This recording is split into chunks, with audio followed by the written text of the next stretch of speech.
Hello, everyone. Today is Thanksgiving, and there's really great times because I love the holidays. My grandparents made the holidays great, and this is one of my favorite Christmas songs. And this group called Pentatonics.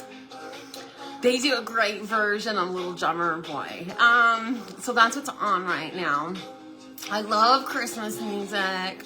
I love gathering, and I love all the food and drinks, and just meant to be a good time. So I wanted to do a little live thing, regardless if anybody shows up. I still wanted to do a little live thing for the Thanksgiving. Happy Thanksgiving. Thanksgiving is a holiday that the Pilgrims developed to celebrate a good harvest. So happy good harvest. It's a time to just sit down and think about what you're grateful for. I do this on a daily basis, but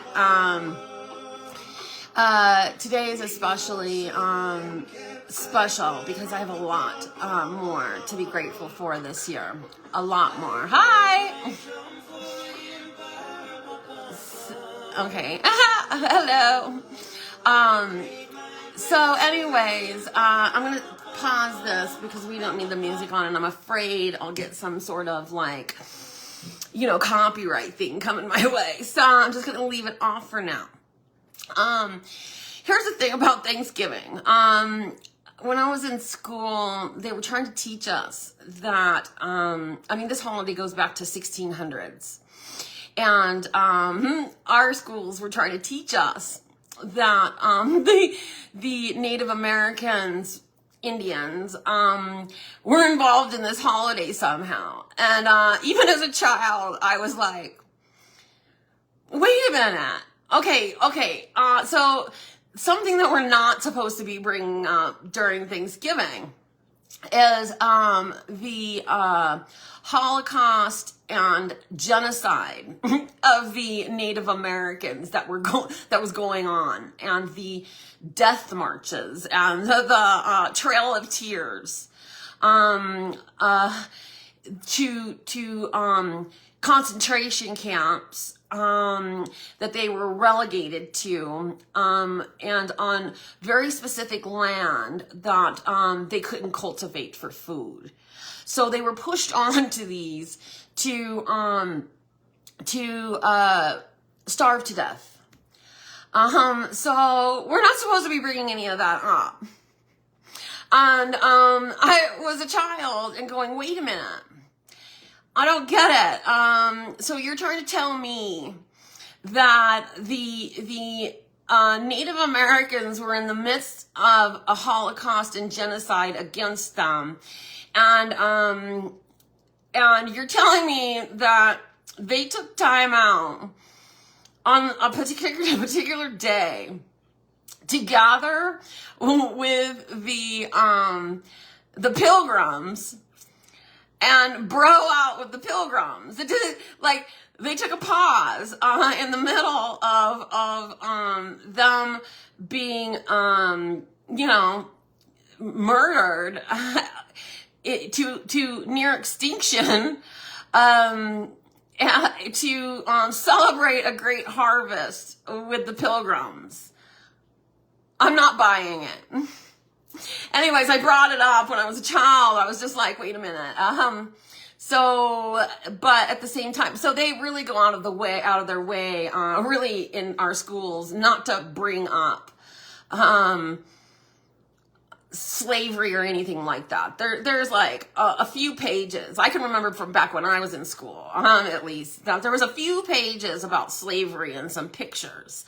But other than that, really, we are not taught anything about, and it isn't brought up about what this country and the white man did to the Native Americans in this country. So on this particular day, we're not supposed to mention or remember any of that. We're just supposed to have a good time and talk about what we're grateful for. And so I was always silently grateful that I wasn't an Indian that had to go through all that. That's one of my gratitudes inside of me. I'm very grateful for what I've been able to do for myself in my life. I'm very grateful that I was born in a country that at the time that I was born, I had all the rights and more rights than most women in this world. And that I was able to, for that reason, survive and somewhat thrive. So I'm always grateful for the country that I was born in. I know that there's probably other countries that could have been better for me even, but you know, it is what it is. And you know, like my little brother said, like, dude, I don't just have a toilet. I have 2 toilets. Not only do I have a toilet, but I have 2 toilets. Come on, nice. Good. That's good gratitude. It really is. Like, let's just stop and think about some things, you know? I did so much hiking and camping in my life that I've pooped in the woods plenty of times. How appetizing is that with your turkey? So, anyways, so I just wanted to keep it light. As light as possible, and if I have time, I was going to tell a story, and I was trying to figure out which one of the stories that I wanted to tell, and then when I'm kind of divided like that, I just start doing the video, and then I'll figure it out, like it'll just come to me, like do this one. So I think that I'm going to tell this redneck story. That's about, you know, the gatherings in my family. But first, I wanted to talk about how I drove to Central Valley, California yesterday for some work to do some inspections. And then I come home and I have to do all the research and write a report. Okay, so on my way, it was really great. There was a highway that I was on that I can't remember being on before. I'm sure I had to have been on that at some point, but I'm not sure. Like it seems like I should have been on that freeway at some point, but I haven't, or highway, but I haven't looked it up to see how long that highway's been there and things like that. But at least this time I was just traveling for work, and I was just noticing, oh, this is a really nice drive. At a certain point, it turns into a really nice drive in some unspoiled area of California. There's a little bit of that left, and it reminded me of Little House on the Prairie. The scenery reminded me of Little House on the Prairie, which is a whole different area of California where that was filmed, but it was just rolling hills and canyons and really beautiful. Once I got past all the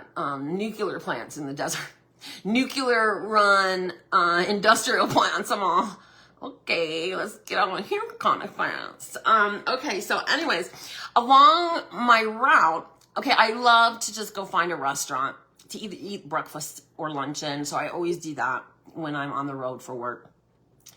And then if there's someplace cool to stop at other than that, then I will, because that's just, I'm adventurous, I guess.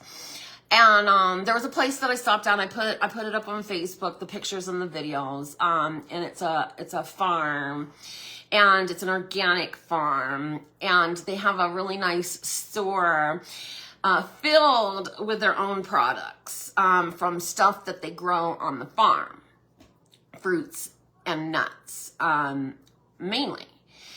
And so I stopped in there, and they had some animals, but it was closed, so they're going to reopen at some point next year, but they're closed right now as far as that goes. But on the outside, I was able to take some pictures of the goats. So they have goat milk and turkeys and chickens and cats and goats to make the goat milk, and the peacock. A white peacock that's pure white, and a white peacock with colored feathers, and then the normal green one. Okay, so I got pictures and videos of that I put up. Then in the store, there were some wine bottles that looked really nice, but I was like, I'm not into the alcohol right now, especially the wine right now. So I was like, I'm not gonna just buy this because, you know, I can't just throw away money, and I'm not gonna drink it for a long time. And what am I gonna do with the bottles anyways, even though I love them? Like, I'm not gonna create more stuff around here. So I'm grateful for my health.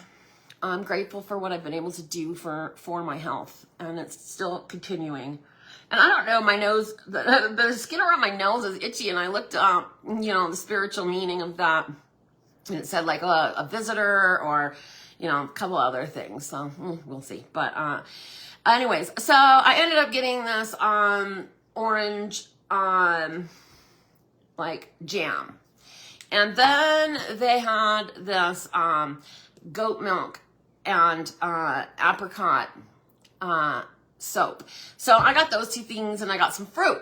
Okay, so this is what I wanted to show people too, is okay, I got these grapes, and they're called Concord grapes, and they're okay, but they have seeds in them, and I don't know, they're just okay as far as grapes go. I wasn't that impressed. But then they had these two other fruits that were interesting. This is a pineapple guava. And this looks like the Elephant Man. But this is called a quince. And the quince fruit, I pulled up some stuff about it. And one of the sad things that it says about it is quince is the ugly duckling of the pome family. Aww, they called you an ugly duckling. It's not very attractive, that's for sure. Doesn't look very yummy. And the pome family includes apples and pears. So this is going to taste something like an apple or a pear. I can't say your name. I see somebody's Nishati? Is that how you say it? No, Nishad? Nishad? Is that how you say it? I'm so sorry. I suck at these names in other countries. Anyways, yeah. Okay, so I'm going to cut these open and try them. So, I don't know how to cut it, but I'm still going to cut it. Okay, so here we go. Let's see. Can you still see that? Yeah. Kind of, huh? It's not very bright, but I'll move the camera back up in a second. I'm just going to cut it whatever way. This is going to be easier. So this is like, comes from the apple and pear family. This knife isn't going to work. I don't think. Too small. Okay, I think I can get through it. No. Oh, it smells good. That's an interesting smell, but it smells good. Okay, I need another knife. Here we go.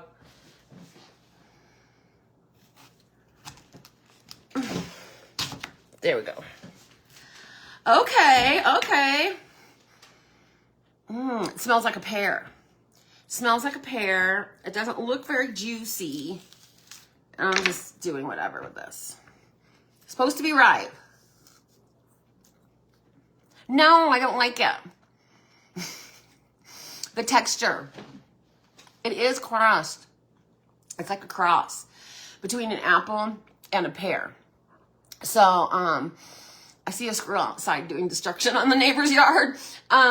So this is really dry, and it has the texture of a pear / apple, but it's much more dense and fibrous. So, me no likey. Okay, now let's try the pineapple guava. See, this is what I do. I just try food because it's worth it to try it. Okay.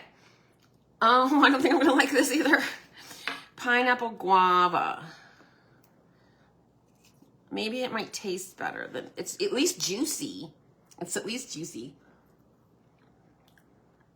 Oh, that's interesting. Okay, I actually think I like that. It smells weird, but it's a flavor unlike any other flavor that I've had, but I actually really like it. I'm going to eat those. Pineapple guavas, those are actually really good, and has an interesting texture too, and it's juicy. So, okay, so that was what I did yesterday. Now, so here's my story. Is anybody ready for my story? So my story is about my redneck family,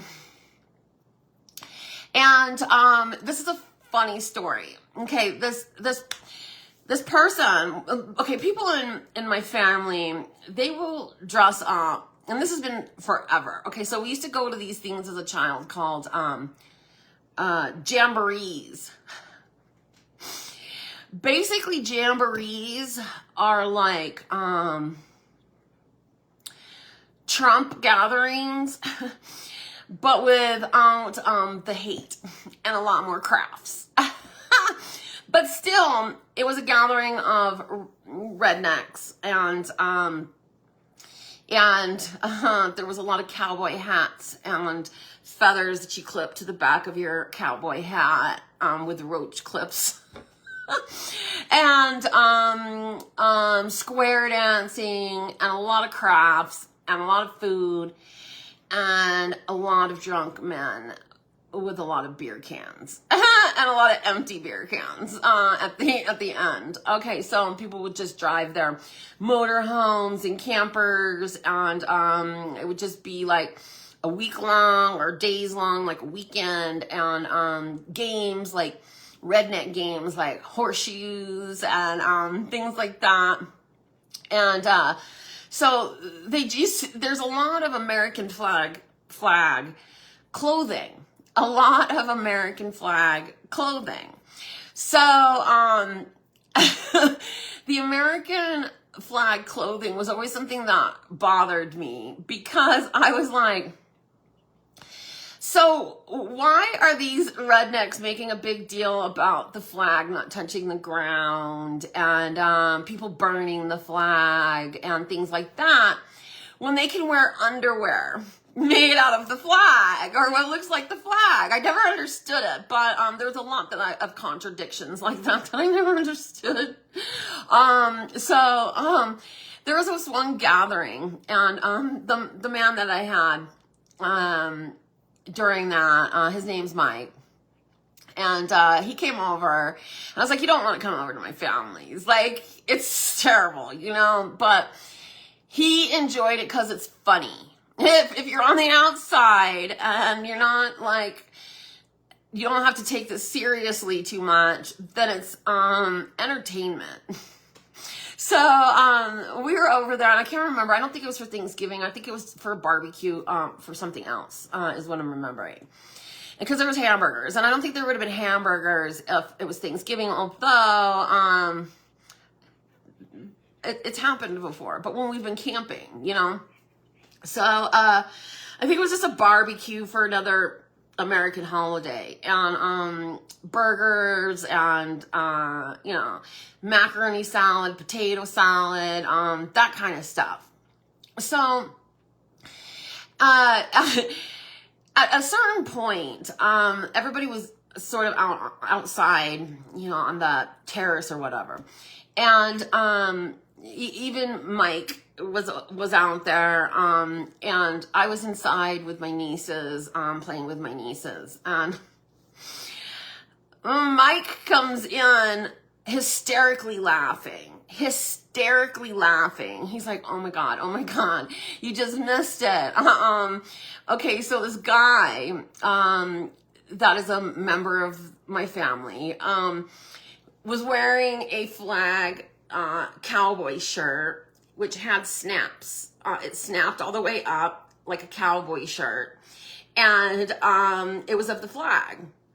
And it just started out like that. I'm like, okay, so he's wearing the flag. And so at some point he came running in, dying, laughing, and he said, oh my God, he's practically in tears laughing.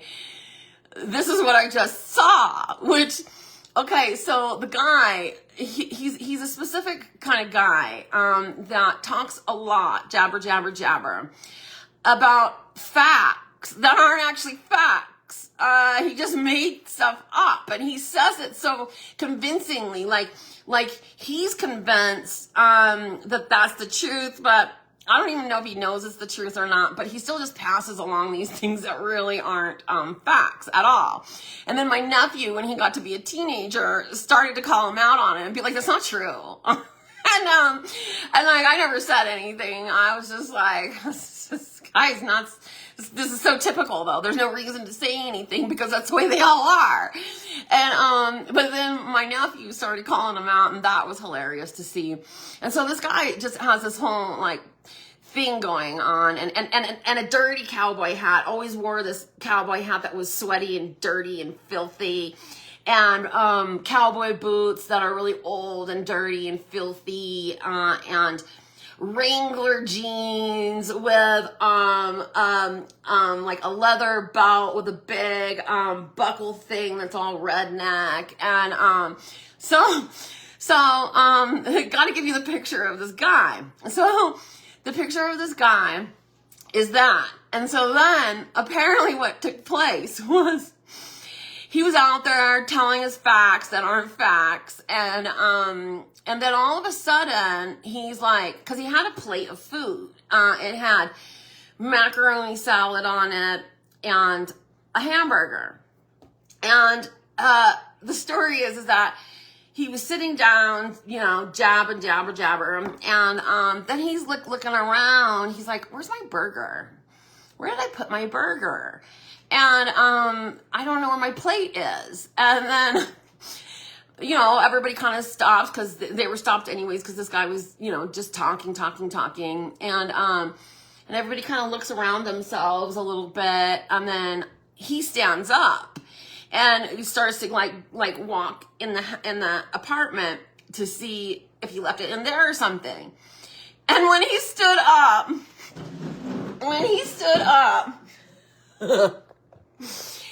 he had put the plate that had his macaroni salad and his hamburger. Apparently he put it down on the chair. And then he sat down.